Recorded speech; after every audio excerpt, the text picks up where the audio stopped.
আমি ব্লগটা শুরু করছি সকাল থেকে। তো দেখেন আমার বিছানার অবস্থা। ঘুমিয়ে আছে আমাদের বাড়ির কর্তামশাই, এখনও সে ঘুম থেকে ওঠেনি। তার ইচ্ছা মতো ঘুম থেকে ওঠে, তবুও কোনো দিন ডেকে ডেকে তুলে দিই। তো আজকে ঘুম থেকে ডেকে তুলে দিলাম। আজকে কিন্তু এখন সকাল 8টা বাজে। তো ভিডিওটা কয়েকদিন আগের করা ছিল, আমি এডিট করার সময় না পাওয়ার কারণে ভিডিওটা আমি আপলোড করতে পারি নাই আপনাদের মাঝে। আজকে কিন্তু আমাদের ব্যবসা নাই, যার কারণে সকাল থেকে ভিডিওটা আমি স্টার্ট করতে পারলাম। তো দেখেন সকালে মদিনার বাবাকে ঘুম থেকে ডেকে তুলে দিলাম। মদিনার বাবা ঘুম থেকে উঠে ব্রাশ করতে চলে গেল। এদিকে মালিহাকে মদিনার কাছে রাখতে দিয়েছিলাম। তো আমি কিন্তু আজকে তো ব্যবসা নাই আমাদের বাড়িতে, তবুও যে কত কাজ, তো সেই কাজগুলো আপনাদের সঙ্গে শেয়ার করব।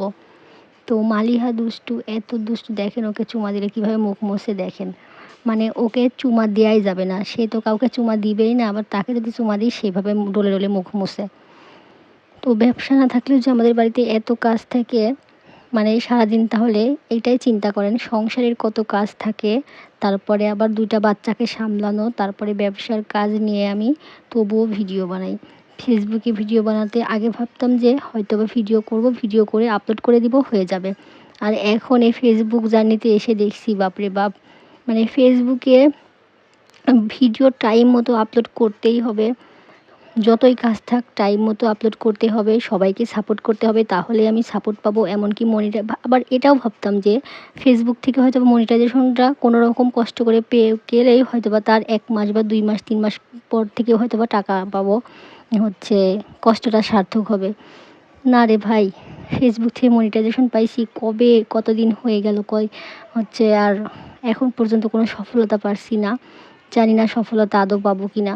তারপরে তো অনেক কষ্ট করে অনেক শখের জিনিসগুলো বিক্রি করে কিনে ফেলছি একটা আইফোন। তো আইফোন কিনে আবার ভাবতাম যে আইফোনটা কষ্ট করে কিনে ফেলি, শখের জিনিসগুলো বিক্রি করে কিনি।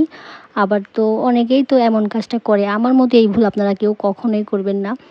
মানে কোনো জিনিস বিক্রি করে আইফোন কখনোই কিনবেন না। হয়তোবা অনেকেই কিন্তু কিনে, জিনিস বিক্রি করে কিনে বা কিস্তির টাকা উঠায় কিনে, অবশ্যই কিন্তু কিনে।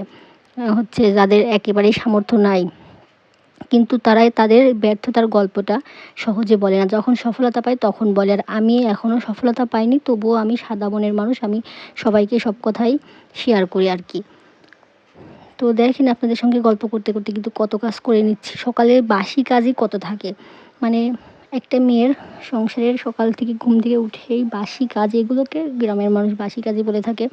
তো বাসি কাজ কত থাকে দেখেন। এখনও কিন্তু মদিনার আব্বু কোনো কাজে হাত দেয়নি। আমি সকাল থেকে উঠে ঘর বাড়ি ঝাড়ু দেওয়া, পরিষ্কার করা, গোছানো গাছানো, তারপরে আবার থালা বাসনগুলো মাজা ধোয়া করলাম। আরও থালা বাসন যেগুলো ছিল বড় বড় হাঁড়ি পাতিল, সেগুলো আবার বের করে রাখলাম। মদিনার আব্বু এগুলো মাজা ধোয়া করবে, কারণ আমি এই ভিডিওটা কয়েকদিন আগের, তার মধ্যে আমি অনেকটা অসুস্থ ছিলাম। তার মধ্যে আমি ভারী মাজা ধোয়াগুলো করতাম না। তো এগুলো মদিনার আব্বু মাজা ধোয়া করবে। এদিকে মালিহাকে আমি প্যাম্পাস পরাই না এখন, যেহেতু গরমের দিন। আর এজন্য তার প্রসাবের কাঁথা মাথাগুলো ধুয়ে দিলাম। এদিকে মদিনার আব্বু মাজা ধোয়াগুলো করতে বসে গেছে। আর এদিকে রাত্রে মদিনার আব্বু ভুড়ি রান্না করে রাখছিল, আমি ভুড়ি দিয়ে একটু গরম ভাত খেয়ে নেব, যার কারণে ভুড়িটা জাল দিই নাই।